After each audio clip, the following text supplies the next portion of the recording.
La députée de Saanich Gulf Islands. Président, je veux commencer au début pour je veux reconnaître que nous sommes sur le territoire traditionnel du peuple algonquin. We are here on... Nous sommes ici sur le territoire algonquin non cédé. Je le remercie de son hospitalité et de sa générosité. Miigwech. I also want to... J'aimerais aussi remercier pour l'occasion pour moi de prendre la parole sur cette journée tellement importante parce que c'est avec un accord unanime, consensus. Merci mille fois. It really means... Je suis ravie que le Parti vert ait l'occasion de parler aujourd'hui alors que nous vivons vraiment une épreuve sans précédent. Le premier ministre nous a parlé de Vimy.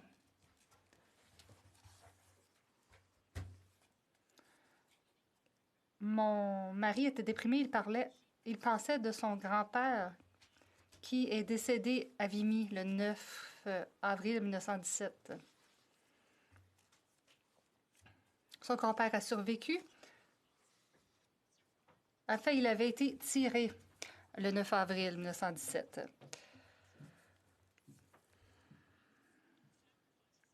Évidemment, les sacrifices de Vimy ne sont pas oubliés. Les sacrifices des générations précédentes ne sont pas oubliés.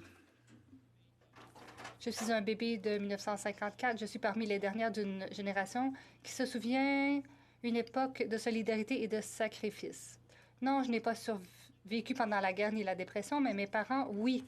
Alors, ça fait partie de l'histoire de la famille. On a la notion que le gouvernement joue un rôle pour nous appuyer. Pendant les années de néolibéralisme, on a cette idée que les gouvernements nous enlèvent de l'argent de nos poches. Mais moi, je suis soulagée de voir la solidarité sociale qu'on verra à la fin de cette pandémie. On pourra dire, oui, je fais partie du gouvernement. Ma démocratie travaille pour moi.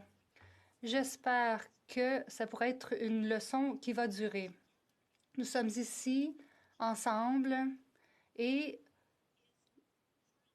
je tiens à souligner que le Parlement fonctionne bien, même à distance. Je tiens à remercier le Premier ministre, la vice-première ministre et d'autres ministres d'avoir fait preuve d'ouverture d'esprit pour entendre les idées de l'opposition. J'aimerais dire aux Canadiens comment les dernières semaines se sont déroulées. J'ai travaillé de la maison 24 heures sur 24, 7 jours par semaine. À tous les jours, à 13h30 en Colombie-Britannique, 16h30 ici, tous les jours, y compris les samedis et les dimanches, on a l'occasion de poser des questions. Voici comment ça fonctionne. Oui, c'est vrai qu'il y a beaucoup de choses qu'on voulait qui ne figuraient pas dans le premier projet de loi. Le projet de loi C-13. C'est vrai que la subvention salariale ne devrait pas être de 10 mais bien de 75 On a fait valoir nos arguments, un à la fois. Et avec ces périodes de questions à chaque jour, et je sais qu'on n'a pas tous la chance d'obtenir des réponses à tous les jours, on appuie étoile 1, on continue, on fait notre possible pour poser nos questions. Mais dans ma tête, c'est comme ça que ça a fonctionné. On soulève une question. On dit, par exemple, l'archevêque a communiqué avec moi et l'Église... les églises ont chacune un numéro d'organisme de charité de l'ARC, mais là, il y a une déduction de revenus. Comparativement à ce qui se fait ailleurs, ça ne fonctionne pas dans les circonstances. Et aujourd'hui, j'ai regardé la dernière version du projet de loi. L'entité a été redéfinie et ça couvre maintenant cet exemple bizarre du diocèse. Il y a peut-être d'autres députés qui ont posé des questions auxquelles les fonctionnaires de Finances Canada n'ont pas pu répondre. Mais quand je vois ça dans le projet de loi, je me dis, non seulement ma question a été entendue, mais ça a donné lieu à des mesures. Il faut continuer de dire au gouvernement où sont les écarts, parce que les députés sur le terrain, partout, sont les oreilles et les yeux du gouvernement. On peut dire qu'il n'y a rien qui fonctionne pour les petites entreprises. Moi, je crains que beaucoup de petites entreprises, des entreprises saisonnières, des restaurants et ainsi de suite, vont faire faillite, même avec la subvention salariale. Évidemment, on a présenté une motion aujourd'hui et on demande au gouvernement de mettre en place des mesures de soutien à court terme pour les petites et moyennes entreprises. On veut que ce soit partiellement remboursable pour réduire les coûts. Évidemment, les petites entreprises ne peuvent pas payer le loyer et la subvention salariale ne fait rien pour régler ce problème. Alors, je voulais dire que je suis reconnaissante de voir que les problèmes signalés par les députés sont pris en compte.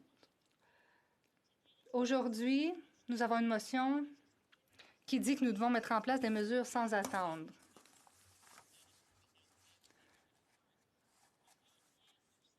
Ce libellé laisse entendre que le gouvernement ne croit pas avoir de solution parfaite.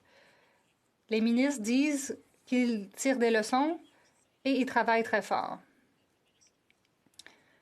Le ministre des Affaires mondiales et son secrétaire parlementaire ont pu répondre à toutes mes questions et à celles de mes commettants. Je travaille encore à certains dossiers et le secrétaire parlementaire sait que j'ai des commettants qui sont pris à l'étranger. Mais j'ai vraiment l'impression que tout le monde fait sa part. Je veux que les Canadiens le sachent. Je veux qu'on sache que l'esprit de la non-partisanerie fonctionne. On travaille tous ensemble. Prenons, par exemple, notre nouvelle relation de premier ami de meilleurs amis entre le premier ministre de l'Ontario et la vice-première ministre du Canada. On voit que on est aussi entouré de gens qui décèdent, on porte nos masques. Moi, j'ai des lingettes dans mon pupitre. On fait preuve de vigilance. Mais on travaille aussi ensemble parce qu'on est Canadiens. Il ne faut pas qu'on soit divisés. Évidemment, il faut continuer comme ça à l'avenir. Oui, je veux que les gens aient un revenu garanti. On va continuer d'exercer des pressions. Oui, je veux qu'avant longtemps, on voit de nouvelles cibles en changement climatique. Et le désastre qui nous attend, sinon, est bien pire que la COVID-19. Ça pourrait mettre fin à la civilisation telle qu'on la connaît. On ne peut plus attendre. Mais ce que je veux faire maintenant, c'est remercier les gens pour l'esprit de collaboration. Le premier ministre a dit que il y a beaucoup de fêtes religieuses au mois d'avril. Dans quelques semaines, il y aura le Ramadan. Et moi, j'ai terminé l'Avent, la période de sacrifice. Et ça en dit long sur la crise qu'on vit justement en ce moment. Comme j'ai pu le voir dans les recherches que j'ai faites, le Parlement du Canada n'a jamais siégé le samedi de Pâques. Le vendredi saint était sacré, surtout pour les générations précédentes. L'idée de se réunir le week-end de Pâques aurait été inimaginable, mais on est là. Je regarde l'horloge et je me dis que dans environ 10 heures, ce sera soir à Jérusalem. Et ensuite, le soleil va se lever. Et c'est là que le corps de Jésus-Christ a été placé dans la tombe. On a mis la roche devant le tombeau et 10 heures plus tard, au lever du soleil, on se souviendra de notre tradition, de notre foi, le jour le plus important pour les chrétiens, la résurrection du Christ. La roche était déplacée et les gens sont venus et ont cru que le corps avait été volé. Et les anges ont dit non, il est ressuscité. Alors, maintenant qu'on est entouré de décès, qu'on pense à notre mortalité et aux gens qui nous sont chers, on peut penser aux choses qui sont les plus importantes. Et quand tout sera terminé, on pourra dire, oui, on peut survivre, on peut avoir la foi en les uns les autres, on peut s'investir dans l'amour pour les uns et les autres et pour nos communautés. On peut se souvenir de ce qui compte. Et je parle avec mes petits-enfants sur Zoom et je me dis que j'aimerais bien avoir un câlin. J'aime penser que nos vies auront été transformées de façon profonde.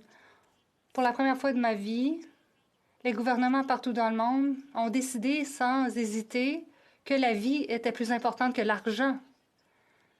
Nous avons délibérément mis fin à certains secteurs de notre économie pour sauver des vies.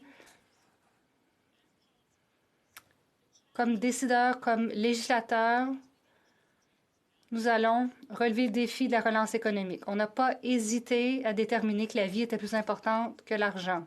Et quand ce sera terminé, et bon Dieu, j'espère qu'on va s'en sortir avec le moins de décès possible.